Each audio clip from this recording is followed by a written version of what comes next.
తాకట్లో ఉన్న మీ బంగారాన్ని విడిపించి ఆ రోజు ఆన్లైన్ రేటుకి కొంటాం. Sharma gold company.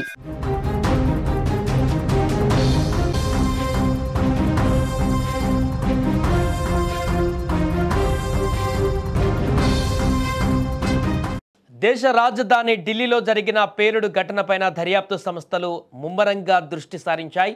ఎర్రకోట సమీపంలో జరిగినటువంటి ఈ ఘటనకు సంబంధించి ఇప్పుడు అనేక కీలక విషయాలు ఒక్కొక్కటిగా వెలుగులోకి వస్తున్నాయి. నిన్న సాయంత్రం 6:52 సమయంలో ఈ యొక్క పేలుడు సంభవించింది. ఈ యొక్క పేలుడుకు కారణమైనటువంటి i20 కారుకు సంబంధించిన కీలక సీసీటీవీ ఫుటేజ్ ఒకటి తాజాగా బయటకు వచ్చింది. పేలుడు జరగడానికి కొద్ది క్షణాల ముందు ఒక వ్యక్తి ఆ కారును నడుపుతున్నటువంటి దృశ్యాలను అధికారులు గుర్తించారు.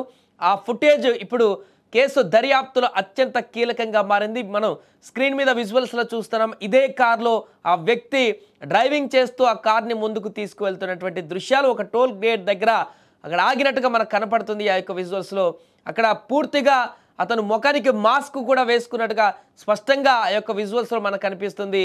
HR26 CE ఈ యొక్క నెంబర్తో ఉన్నటువంటి ఇది హర్యానాకు సంబంధించినట్టుగా కారుగా చెప్తున్నారు. ఇప్పటికే దానికి సంబంధించిన ఓనర్ని కూడా ఇప్పటికే అదుపులోకి తీసుకొని విచారించారు. అయితే ఈ వ్యక్తి ఎవరు, ఒరిజినల్ ఓనర్కి కారు వేరే వాళ్ళకి అమ్మేసినట్టుగా చెప్తున్న సందర్భంలో ఈ వ్యక్తి ఎవరు, ఎక్కడి నుంచి వస్తున్నాడు, ఎందుకు ఈ రకమైనటువంటి కారులో పేలుడు సంభవించింది, అతను పూర్తి వివరాలు కూడా బయటకు రావాల్సిన అవసరం ఉంది. ఈ నేపథ్యంలో తనకు సంబంధించినటువంటి కీలక అంశాలు కూడా బయటకు వస్తున్నాయి. సీసీటీవీ విజువల్స్లో కారు నడుపుతూ కనిపిస్తున్నటువంటి ఆ వ్యక్తి డాక్టర్ మొహమ్మద్ ఉమర్ అయి ఉండవచ్చు అనేటువంటి ఒక అనుమానాన్ని కూడా అధికారులు చెప్తున్నారు. ఆ రకంగా బలంగా అనుమానాన్ని కూడా వ్యక్తం చేస్తున్నారు. డాక్టర్ ఉమర్ పాత్ర పైన అధికారులు కూపి లాగుతున్నారు. ముఖ్యంగా అతడికి ఫరీదాబాద్ మాడ్యూల్తో సంబంధాలు ఉన్నట్లుగా కూడా ప్రాథమిక సమాచారం అందుతుంది. ఈ కోణంలోనే దర్యాప్తు సంస్థలు ఇప్పుడు లోతుగా దృష్టి పెట్టాయి. ఈ కారును చిట్టచివరిసారిగా పుల్వామాకు చెందినటువంటి తారీఖ్ అనే వ్యక్తి కొనుగోలు చేసినట్లుగా కూడా అనుమానాలు వ్యక్తమవుతున్నాయి. అంటే పేలుడు ఘటన వెనుక కనీసం 2 వ్యక్తుల ప్రమేయం ఉందన్నటువంటి అనుమానాలు కూడా బలపడుతున్నాయి. పేలుడుకు ఉపయోగించినటువంటి i20 కారు వివరాలను కూడా పోలీసులు పూర్తి స్థాయిలో సేకరిస్తున్నారు. ఈ కేసులో త్వరలోనే మరిన్ని కీలక అరెస్టులు కూడా జరిగేటువంటి అవకాశం కనిపిస్తుంది. పూర్తి వివరాలను కూడా సేకరించి బయటకు వెల్లడించేటువంటి అవకాశం కూడా కనిపిస్తుంది.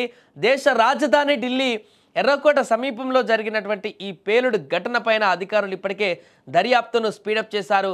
ఈ పేలుడుకు కారణమైనటువంటి ఈ కారు సంబంధించినటువంటి సీసీటీవీ దృశ్యాలను వెలుగులోకి వచ్చాయి. దానికి సంబంధించిన విజువల్స్ ఇప్పుడు వైరల్గా మారుతున్నాయి. ఆ వ్యక్తి ఆ కారులో ఏ రకంగా కూర్చున్నాడు, ఏ రకంగా వస్తున్నాడు, దానికి సంబంధించిన వివరాలన్నీ కూడా మనకు స్క్రీన్ మీద కనిపిస్తున్నాయి. ప్రస్తుతానికి ఇదే వ్యక్తి ఇప్పుడు అతను ఎవరనే దాన్ని గుర్తించే పనిలో, లేకుంటే కారు దిగి వెళ్ళిపోయాడా, ఎక్కడికి వెళ్ళిపోయారు ఏంటనేటువంటి పూర్తి వివరాలు కూడా ఇప్పుడు కూపీ లాగుతున్నారు. మరికొన్ని గంటలలోనే ఈ కేసుకు సంబంధించి దర్యాప్తులో ఆల్రెడీ హోంమంత్రి అమిత్ షా కూడా నిన్న క్లారిటీగా చెప్పడం జరిగింది. వారు దర్యాప్తు పూర్తిగా కొనసాగుతుంది, దీనికి సంబంధించిన బ్లాస్ట్ ఎలా జరిగింది, ఎవరున్నారు ఏంటనే పూర్తి వివరాలు కూడా తొందరలోనే ప్రజల ముందు పెడతామంటూ కూడా అమిత్ షా వెల్లడించిన సందర్భంలోనే దీనికి సంబంధించిన ఒక్కొక్క అడుగు, ఒక్కొక్క కీలక అంశం కూడా వెలుగులోకి వస్తుంది. ఈ బ్లాస్ట్కి సంబంధించి ఏదేమైనా కూడా వేగంగా కొనసాగిస్తున్నటువంటి దర్యాప్తులు అయితే ఇప్పటికే కీలక పరిణామాలు కూడా చోటు చేసుకుంటున్నాయి. కీలక సమాచారాన్ని కూడా అక్కడ ఉన్నటువంటి అధికారులు, దర్యాప్తు బృందాలు కూడా సేకరించినట్టుగా తెలుస్తుంది. మరికొంతసేపట్లోనే, మరికొన్ని గంటల్లోనే కేసుకు సంబంధించినటువంటి ముఖ్యమైనటువంటి అంశాలను కూడా వెల్లడించేటువంటి అవకాశం ఉన్నట్టుగా కూడా తెలుస్తోంది.